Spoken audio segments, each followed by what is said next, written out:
This episode is brought to you by Whitaker Garage Doors, your one-stop shop for all things garage doors, proudly based in Peekskill, New York.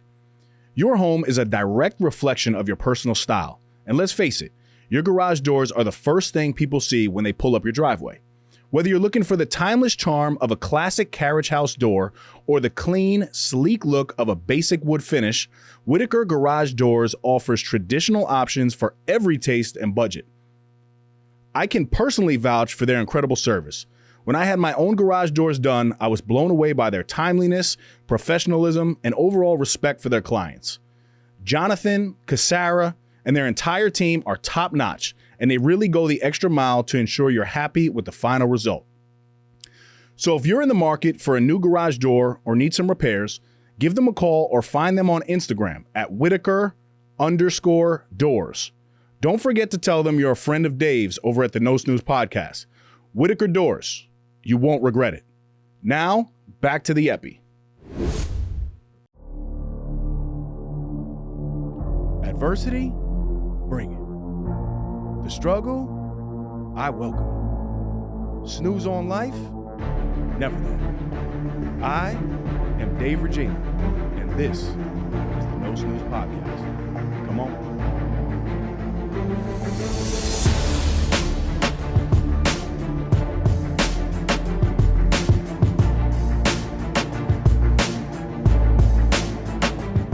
Welcome back, No Snooze Podcast, episode 231, and another episode of our interview series. This one is up there as one of my all-time favorites. I had the privilege and honor of sitting down with the legendary Michael Chernow on his powerful platform, Creatures of Habit. Mike, I'm incredibly grateful for the opportunity and the conversation that we had. We went deep on discipline, routine, leadership, and everything in between. I hope you guys get as much from this one as I did. Let's get into it, baby. I'm grateful every day. I do think that individuals, we all have a reason to be unhappy, but you don't have a right to be unhappy. Because 170,000 people did not wake up today, but you and I did. The person that's listening did. So whatever is going on in your life, it's a reason to be unhappy, but it does not give us the right, because reality is we know how life could be so short. An entrepreneur straight out of New York City, Michael Chernow. What's cracking?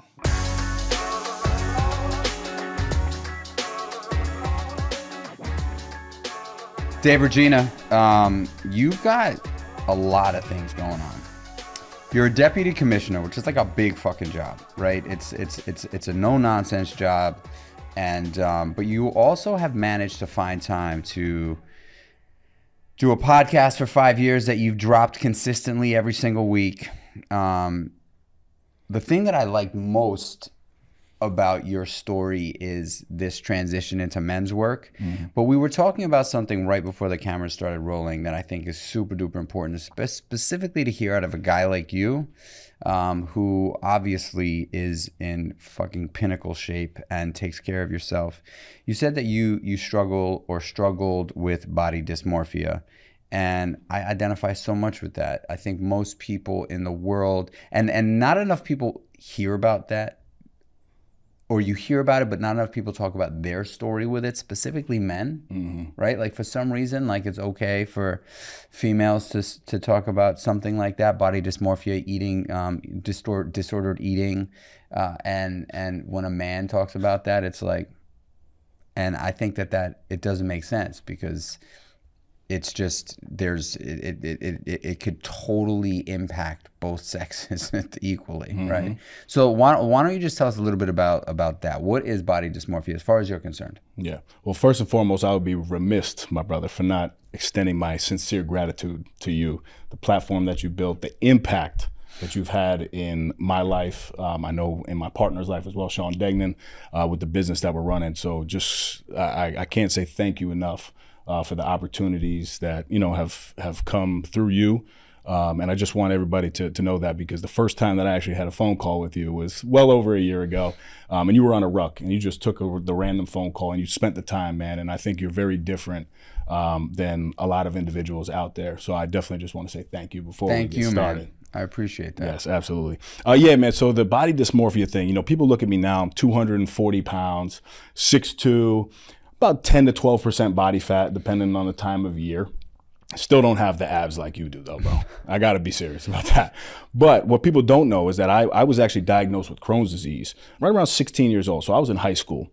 And Crohn's is basically, you have like ulcers all throughout your intestines. You got approximately 26 to 28 feet of intestines inside you. And with the Crohn's, it could affect the small intestine, the large intestine, and the esophagus. They don't really know how it came about. All I know is that I was 190 or so pounds in high school. And like, I worked out, but only for basketball, right? And I was very stressed. There was a lot of triggers in the home. You know, my mother was addicted to drugs and alcohol for the first 28 years of my life, but she's sober now. She's one of my heroes. I love that story. Shout out to my mom. Again, 6+ years sober. And, you know, so there was definitely a lot of stress in the home, but I just noticed like 1 month to the other, man, like I started going to the bathroom a lot. And not only now going to the bathroom, but also like throwing up. So I would have diarrhea, throwing up, while I'm trying to get into college to play ball. To the point that I would have to walk around with toilet paper in my backpack in high school. And thank God I was a popular kid, but I still got made fun of a lot for it. And now the weight started to quickly come off.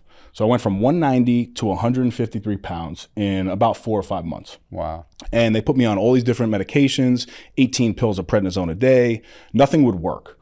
And finally, they did the colonoscopy, but they're always hesitant with like a 16-year-old getting a colonoscopy because it's an intrusive procedure, and they put you out for that. So they do try to avoid it. But what they found is that I was like riddled with Crohn's disease. Again, they don't know where it stemmed from, but I do have a cousin in the family that has it as well. He was young, but he actually went into emergency surgery right away. So I was lucky in a sense that, like, you know what, this will be my situation. So today at 35 years old, I still see that 16, 17-year-old boy that was very skinny. And this is in an age where like tall tees were fire. Mm-hmm. So like I would wear tall tees, but I would stack the tall tees, Mike. I would put 2 on and then put my basketball jersey on. Baggy shorts were a thing. But like you could see in my neck, like I was really, really skinny. My arms were like, you know, I used to get called Ramen Reg. My arms were like ramen noodles. Wow. Right? And I always thought that I had like decent shoulders, but even my shoulders starting to flatten out. So I really struggle, even when I look in the mirror today. It's not until I see like me moving weight, like actually physically moving 120-pound dumbbells, or like being able to run or doing things where I'm carrying my daughter, that I can actually see in the picture, oh, wow, okay, like you're a pretty big dude. But still to this day, I look in the mirror and I see that skinny kid. And it's definitely something that I struggle with. Struggle. Yeah. But I still move forward. And I'm grateful every day. I do think that individuals, we all have a reason to be unhappy, but you don't have a right to be unhappy. Because 170,000 people did not wake up today, but you and I did. The person that's listening did.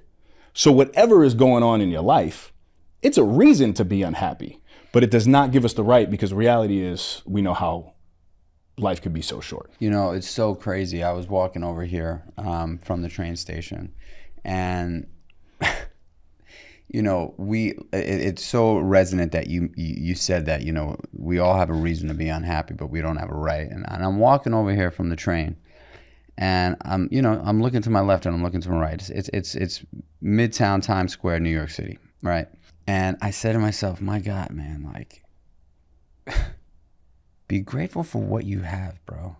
Like, life is hard. It just is hard. It is just hard.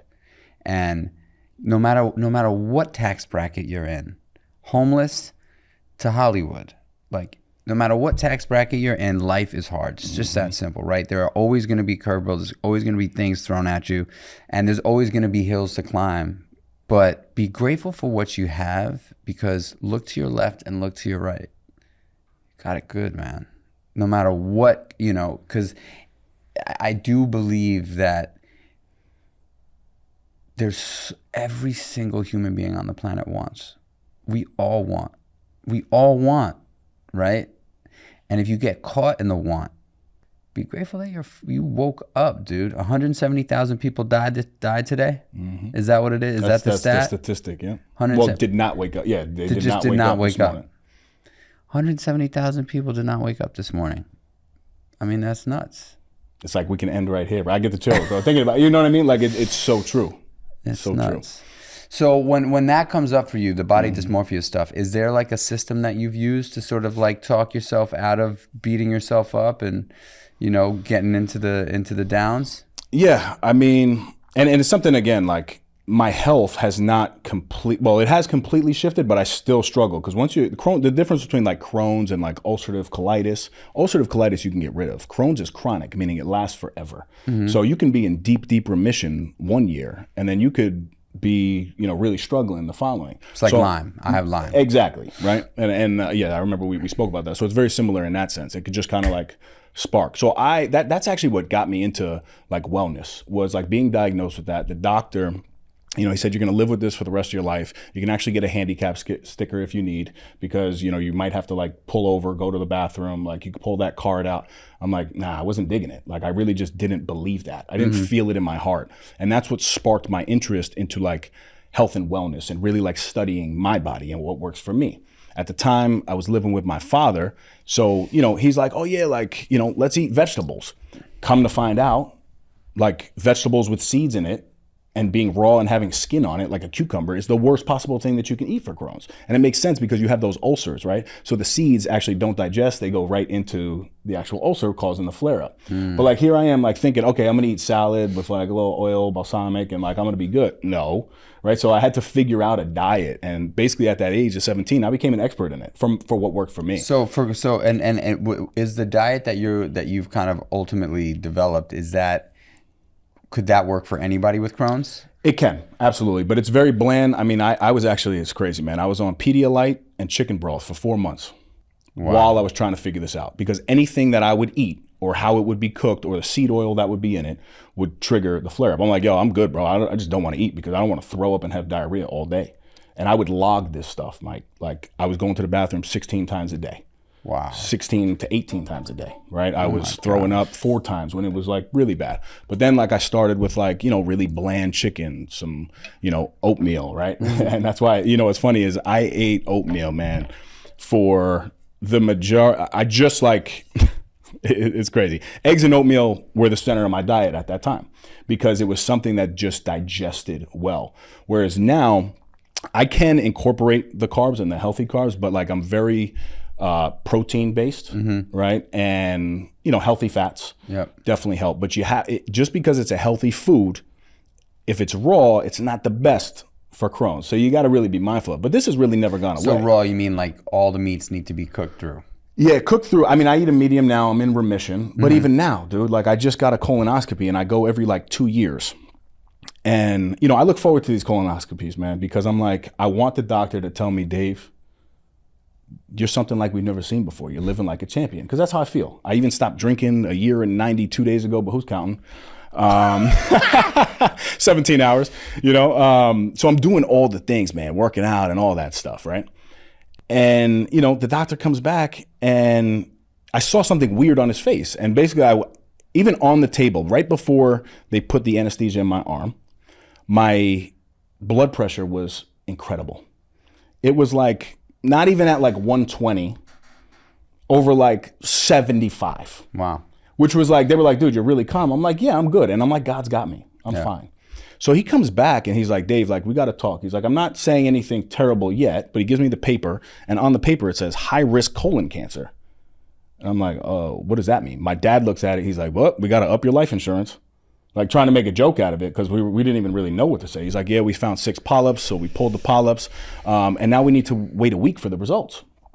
I'm like, wait a week for the results. Thank God I'm into leadership, and you know I'm grateful to God every single day, and I believe in faith over facts, right? So when I saw that, I didn't feel it in my heart. My mind was going to the negative place. but I've been able to adapt a mindset where like I can separate now, right? Your mind is based off of protective mode and fear, stress induced stories. Right. It'll go down that negative spot. But in your heart, that's derived from passion and purpose, intuitive thinking. So although I was seeing that, I didn't really feel it. So I kind of went on with my day. I worked out. Next day I get up, I continue my habitual side of things, which I'm sure we'll get into. But the reality is, you look at the car. Look at a car, right? It's like the best invention ever. Obviously, we can get from A to B. But you look at that windshield, and it's massive because the most important thing is looking forward. But then you have the rear view mirror, which is about a 10th or a 12th of the size of the windshield. It's there, and what's behind you is there. That past experience, that struggle is there, but it doesn't matter because the windshield is much bigger and you have to look in front of you. You also have the side mirrors. Those are like negative. I look at those as like negative thoughts on one side. I look at the competition and business coming up, right? It's like I'm aware of it, but my focus is ahead.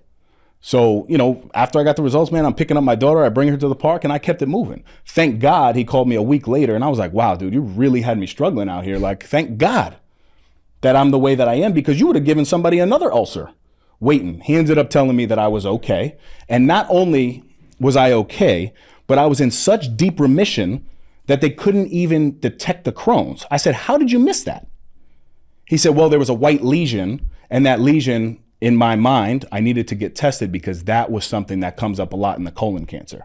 I said, so you put that on my report? And I actually sat down with him and I said, thank God I listened to Joel Osteen, and he dropped a gem about like, have faith over facts, right? Your God is much bigger than any factual thing that you can see on a piece of paper. So that medical report you got, or you losing your job, or you losing, a family member, if you have faith and you continue to take action in the right direction, life will be all right.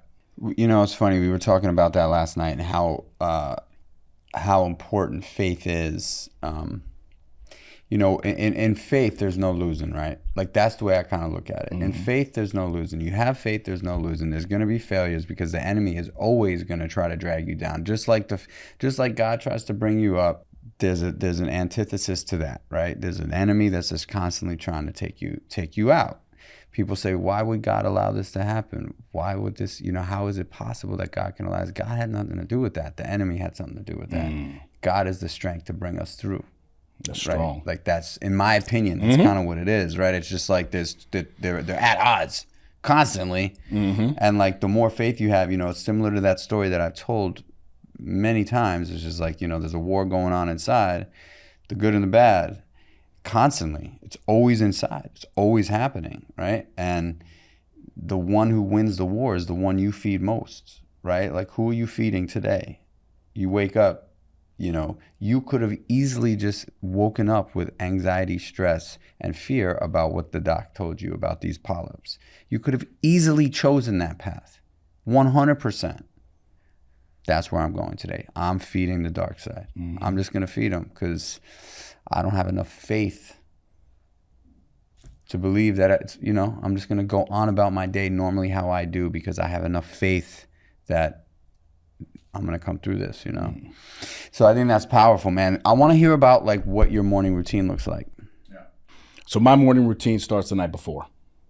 It has to. That's the first thing. Whenever anybody asks me about my morning routine, I believe proper preparation prevents poor performance. Right. So, I'm a little OCD with it, Mike. I got to be honest. I take my Keurig, I line it up in the holster. My water is made. And right now I drink 42 ounces with an Element packet. So I make that actually in the morning. The night before, and put it next to my bed stool, right? My clothes are always picked out for the night before, not only for business, but also the gym. Right. And I have a 4-year-old daughter as well. So, I prep her for school, but even her, man, like, habits are amazing because at 4 years old, she's like, Daddy, we have to prepare. We have to prepare. So then we pray and we go to bed, wake up in the morning. First thing I do is I do not hit the snooze button. My podcast is centered around that, right? The No Snooze Podcast. The first opportunity that you have in the morning is to say, I'm not going to snooze on my life. why would you go back to sleep on your dreams and aspirations when you could wake up and attack your day? I don't know, right? Like that to me is where the day begins. I get up and I grab my water as I'm literally walking to take my morning piss. So I'm hydrating right away. So I do that. That's 42 ounces. And then I throw Joel Osteen in my ear for 30 minutes. And I do this, man. And this is, kind of answering the question of how I deal with the negativity. Like, those are 3 positive things that I did right from the start before, I've even really opened my eyes. So I didn't hit the snooze button. Agua. I hydrated Joel Osteen. Joel just happens to work for me. His jokes are super corny, but they hit, right? And it's just a choice, a positive choice that I make to put into my ear because, faith is huge for me. Hasn't always been, but I have had a couple experiences in my life that have definitely got me there.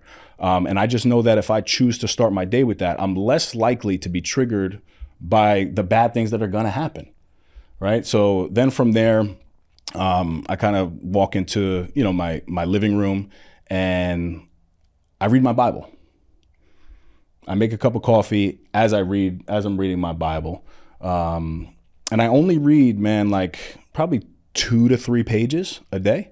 And the one that I focus on is called Every Man's Bible. My girlfriend got it for me. And the Bible can get messy sometimes for me. Like the big words, I'm like, what is that? Like, I can't even understand. I have a hard time retaining. But there's a version called Every Man's Bible, and it's strictly about the adversity that men face in their lives. And it ties it back to not only everyday life, but the biblical side of things. So there's always interpretations underneath. So I read that. And that kind of centers me for the rest of my day. I get dressed, I drop my daughter off, and then I work out. And I work out for about, an hour, 15 minutes, and then I do a 20-minute sauna. After the sauna, I take a cold shower, right? I'm not huge. I love cold plunging, but I'm huge into taking cold showers. Yeah, you don't need to cold plunge. Right. For me. And I love it. And it's something that we do obviously with Ace, but the challenge of just turning that water on cold and just gunning it and taking your whole shower, I simplify things in my life, Mike. I don't start with the hot water, take my shower, and then turn it. It's just dude, turn it to cold, wash your armpits, wash your ass, wash your hair, and get out. Right. Fast, easy. To me, it's just simple. I'm with you on that too. I don't love a cold shower, but I love a cold shower. I feel like that is, for anybody listening, there's a lot of hoopla about cold plunge. They're great. I do it. I love it. But I will just say that a cold shower will set you straight. 30 seconds. You don't even need that much. You know what I mean? Just there's this, cold shower does hit a little bit different because it's cold water hitting you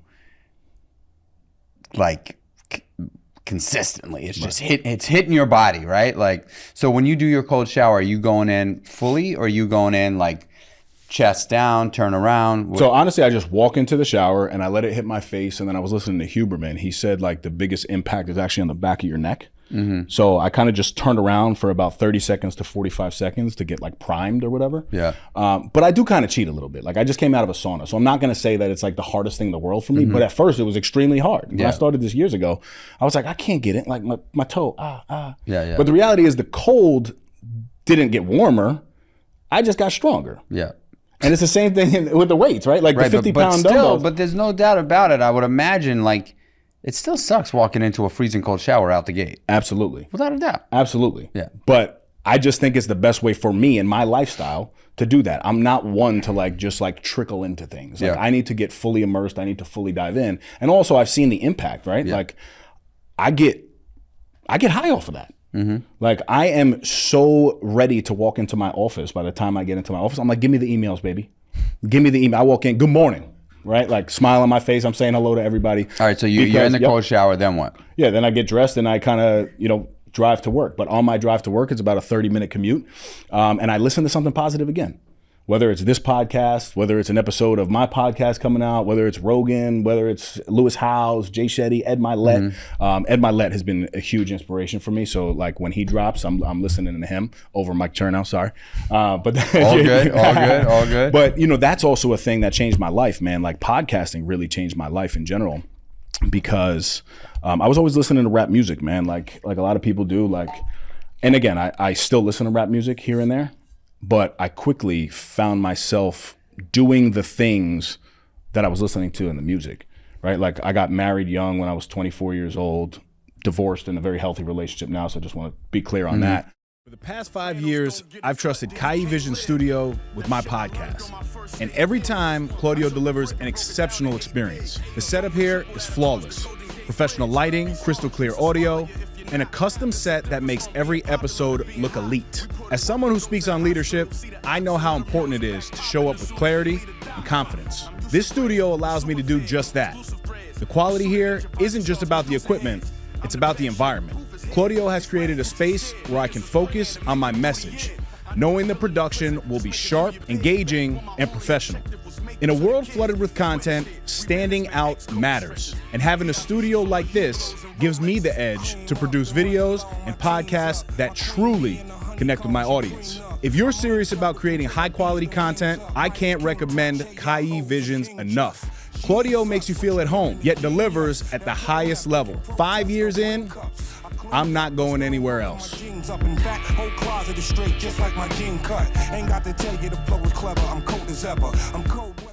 I was listening to rap music and I'm finding myself in the club, drinking, recreational drugs, getting attention from women when I shouldn't be, like doing all the things. Had a real like rude awakening in my life, and I did two things. I checked into therapy at that time. This is around 2017. Checked into therapy and started listening to podcasts when I worked out. Because I'm like, I'm already working out my body.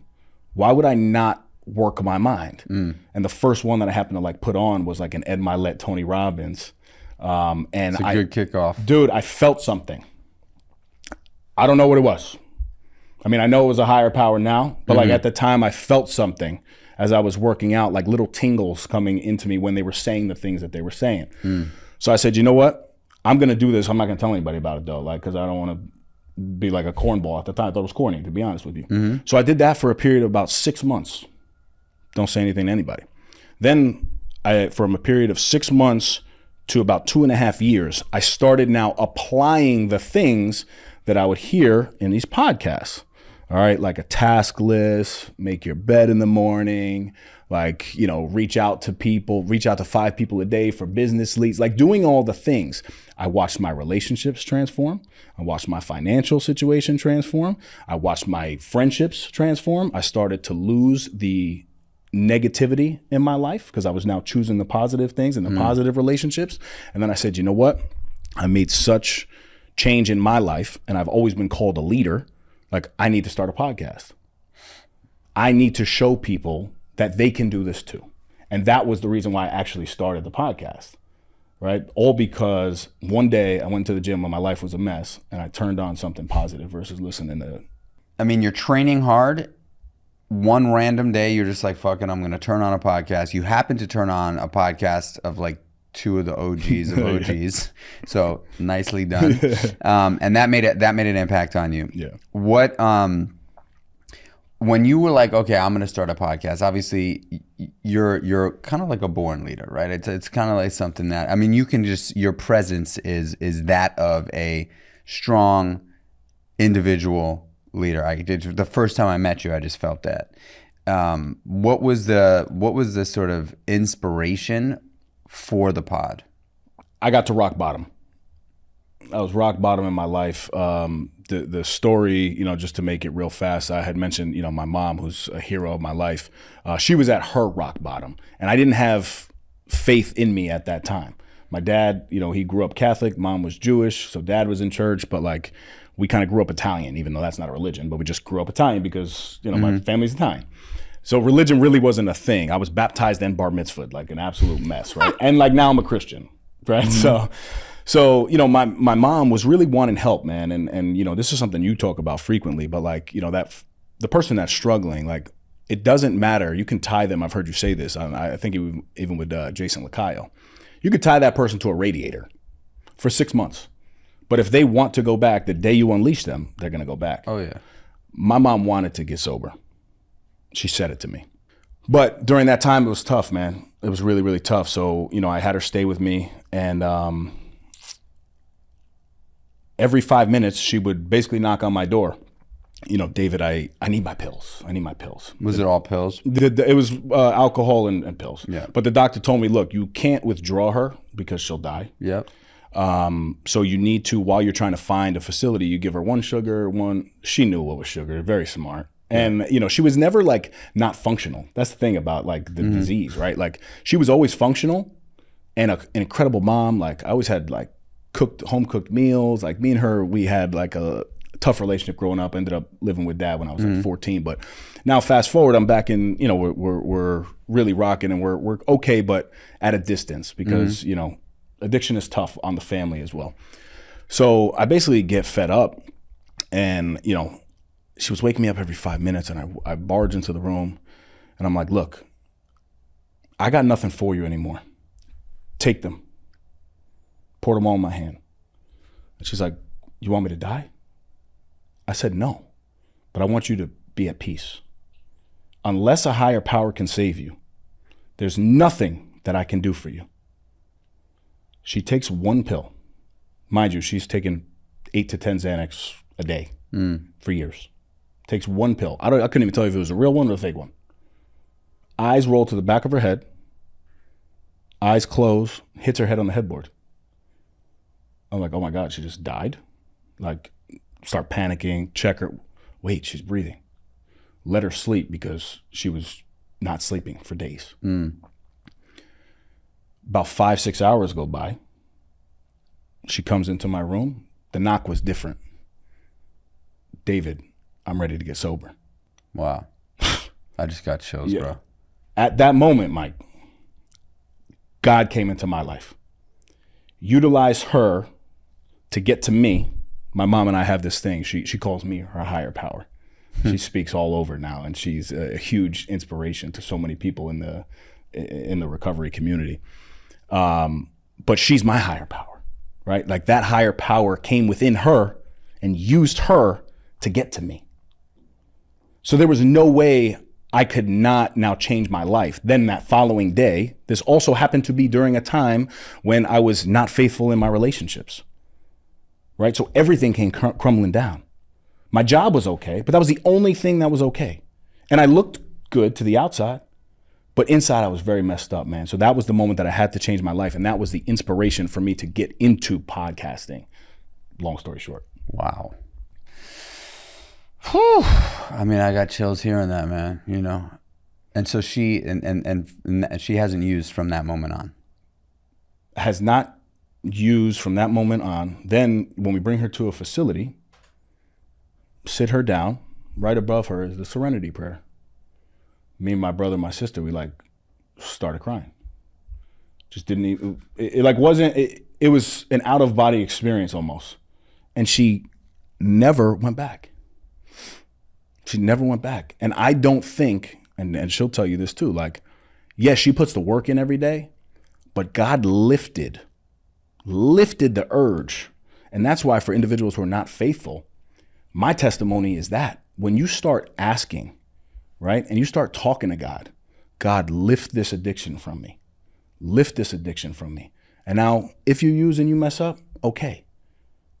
But hopefully you start to feel a conviction, a little level of guilt. And now when you start to follow those with action steps in the direction, I think when you pair that with faith, man, you become unstoppable. Yeah, I mean, that's my story, man. that's my story. I know your story well. It's wild to think about it, like this idea that prayer has been such a critical component of my success in recovery.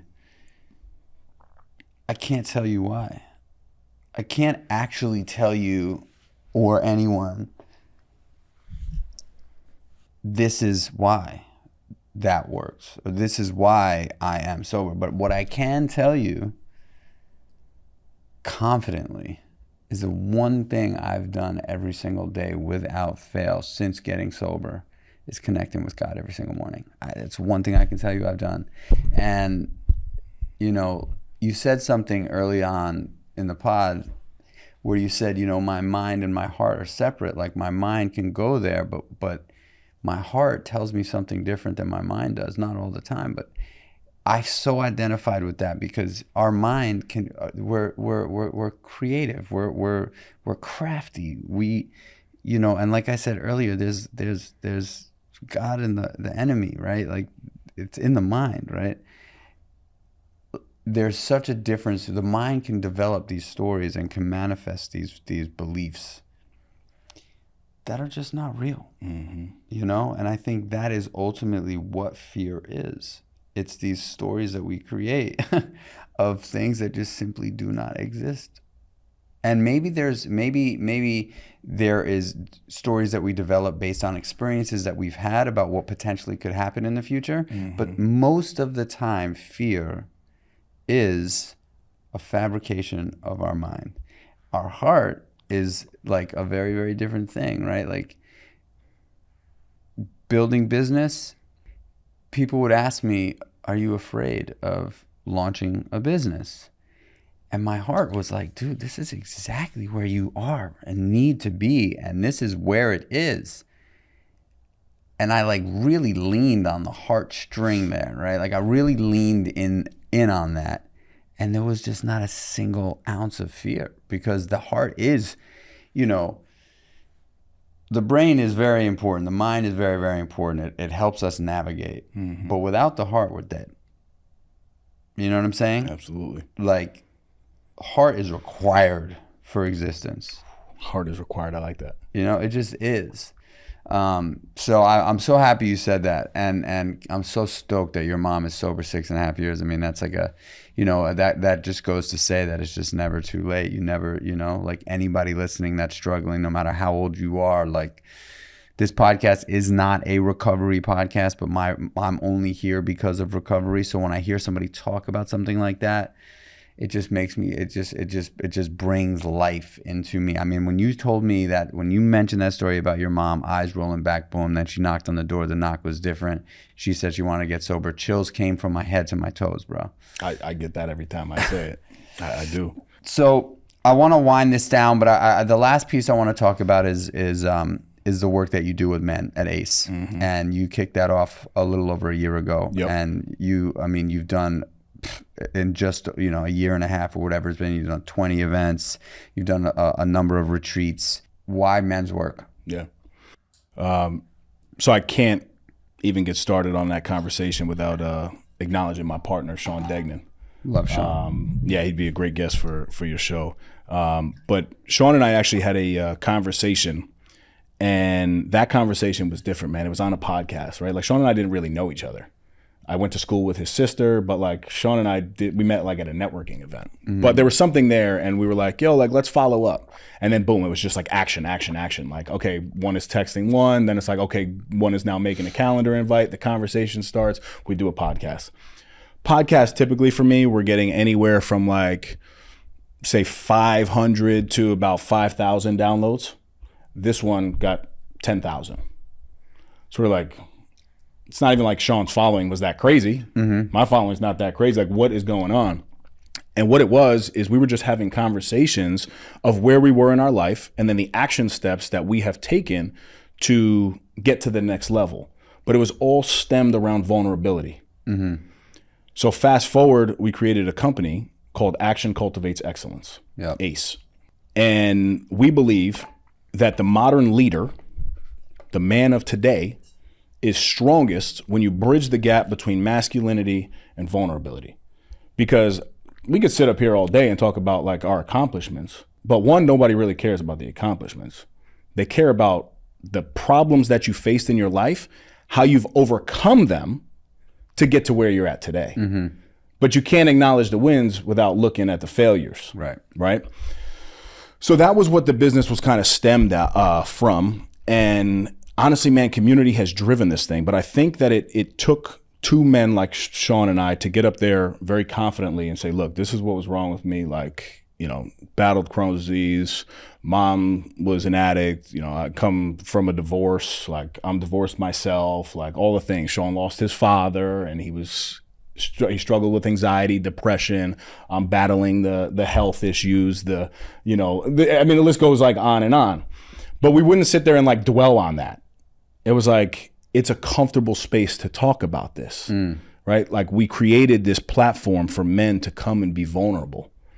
And I think for a long time, my problem was that I was so focused, Mike, on impressing people because I knew that I was living very imperfectly. Mm-hmm. Everything in my life was a mess, but to the outside, I looked good. Had a good beard. So got I'm a like, good beard. Thank you, my brother. You got a good fucking beard. Thank you. But I'm like, let me lean on that. Like, whatever. Like, let me go to the club, put a big chain on. Like, all the things were wrong. Mm. And it wasn't until, like, my life came crashing down and I got into therapy and, like, I started having the uncomfortable conversations with another man. And then Sean and I were just in that same space. So we created something that we needed most in our lives that wasn't available. And I think the big separator between Ace and like any other thing that's going on in the space, not that people don't do it, I'm sure they do, but a lot of it is like heavily focused on just fitness. Mm-hmm. And yeah, physical is definitely one thing. Like, who doesn't want to be a strong, ripped looking guy? But also, if you want to be that powerhouse father, you want to be that powerhouse partner, you want to be that powerhouse in business and lead a team, you have to be able to be vulnerable. And vulnerability is strength. That weakness that you're actually struggling with right now, when you overcome that weakness, that will be the thing that motivates somebody else. Or you have the choice to sit in your negativity and your bullshit. Choice. You have the choice. Totally. And what you're not changing, you're choosing. What you I just want to just drill that one home for anybody listening right now. We all have the choice.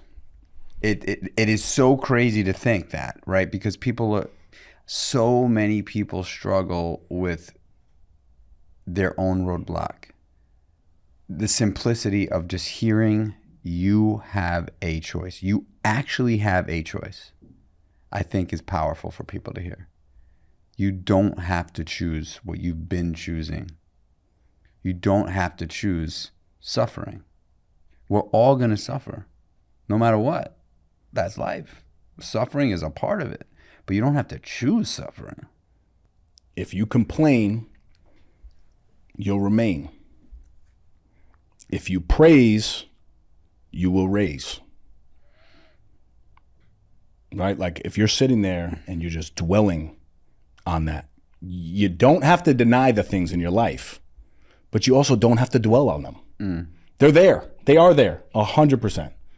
But the biggest difference that I'm seeing is how people perceive their problems, right? Like, how much weight are you going to allow that problem, that loss, whether it's a loss of a spouse, marriage, the job loss, whatever it is, how much weight are you going to give to that? Or are you going to be like, yo, it's there, but it's a small piece of the pie. It's that windshield analogy, right? It's that side mirror. Like, that's the little thing that's there, but like, you're focused in front, baby. You got to keep it moving. You know, one thing that that I'd like to mention as we're on this topic and winding down is the choice to. I'll use the point that I'm trying to make is that when we talk about the negative things that are going on in our lives, when we harp on the things that are our struggles, if we're battling with someone, we have a resentment towards someone, there's a situation that you're dealing with that, involves someone else. Every time you talk about it, you just dig deeper, right? Like, if you're battling with someone, let's say you're going through a divorce and you're sitting down with your friends and your friends are like, all right, so how's it going? And you're like, I can't, this is, she's doing this, he's doing that.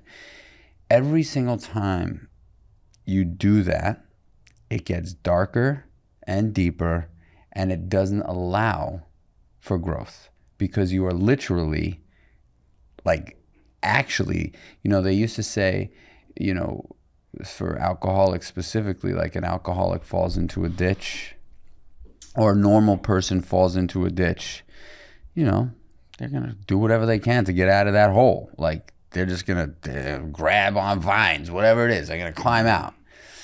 Alcoholic falls into a ditch and they start hanging pictures on the wall.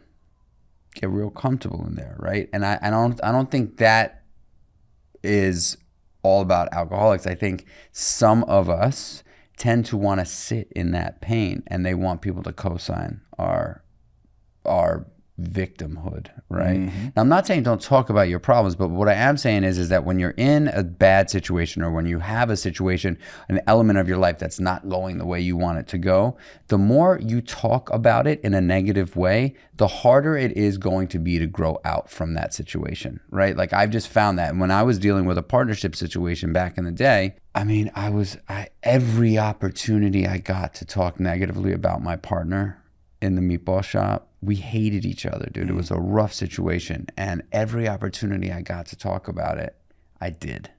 And I just found it getting darker and heavier and weightier. And I wanted to be a victim. I wanted people to be like, oh man, that's so shitty.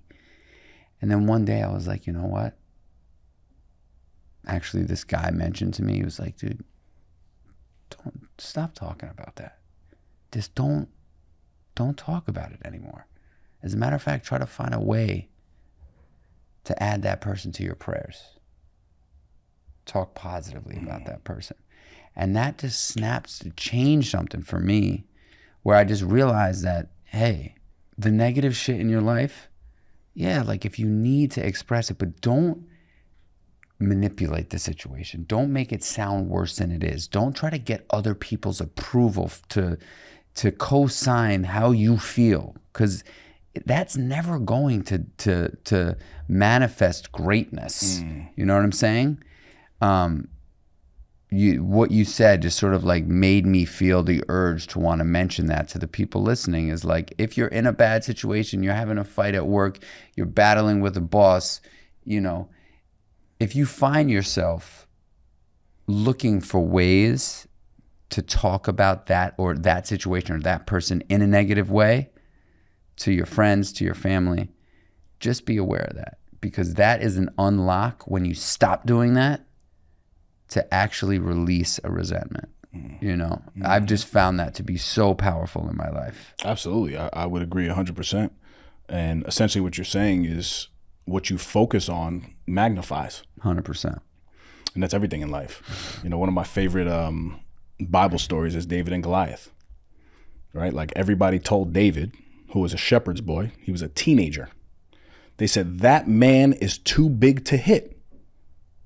He said, no, he's too big not to miss. David in the Bible, they describe him as like an average man, about like between 5'7" and 5'10". Goliath, depending on the scripture you read, is between 6'9" and 9'9".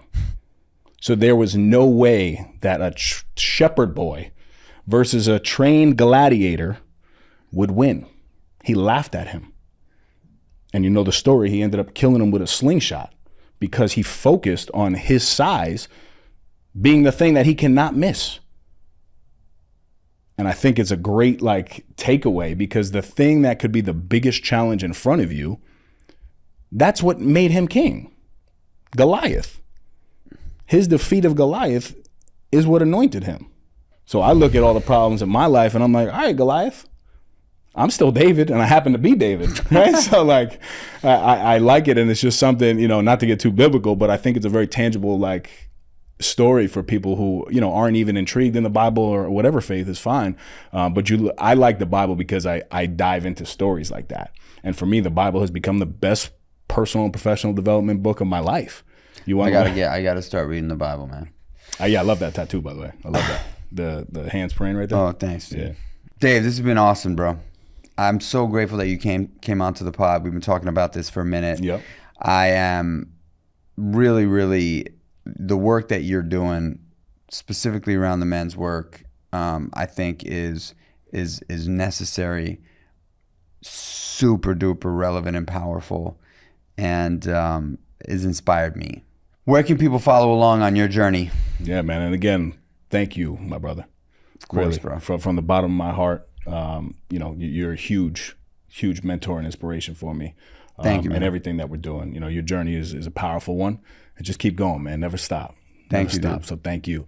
Everybody can find me on Instagram at Dave Reg, just the way that it sounds, REGG at the end. You can find us, action cultivates excellence, right? That Instagram is Ace Sanctuary, or you can find me by my podcast at No Snooze Podcast. Humbled and grateful to be here with you, my brother. Thank you. Dude. Crushed it. Guys, we covered so many different things. Guys and gals, all of you. I'm so grateful that I was able to have Dave on the show today. I went to one of those. I was asked to speak at the ACE Summit about 6 months ago or something like that, and I showed up there, and these guys had taken over this amazing, just unbelievable sort of countryside resort that was just so peaceful, and it was a bunch of dudes in their sweats, like just getting real with each other and in different groups and in different rooms, really, really connecting. And it just, I was like, wow, like this is powerful stuff that you just don't see happening. Most guys get together for these retreats and they're working out to the bone, and they're kicking the crap out of each other, and then they'll go sit in a sauna and a cold plunge, which I think is great. But really the deep work is the work that, really leaves you walking away from an experience like that feeling different. Feeling moved. And so I would highly suggest men that are listening to this look into the Ace Sanctuary. It's a special and powerful thing that Dave is doing. Anyway, I am grateful for you for tuning into the podcast. I am I love you and I appreciate you. A 5-star rating and a review would mean a lot to me. We're really, really trying to grow the podcast. So share it with anybody that you think would appreciate this one. And you know the drill. Until the next one, y'all. Peace.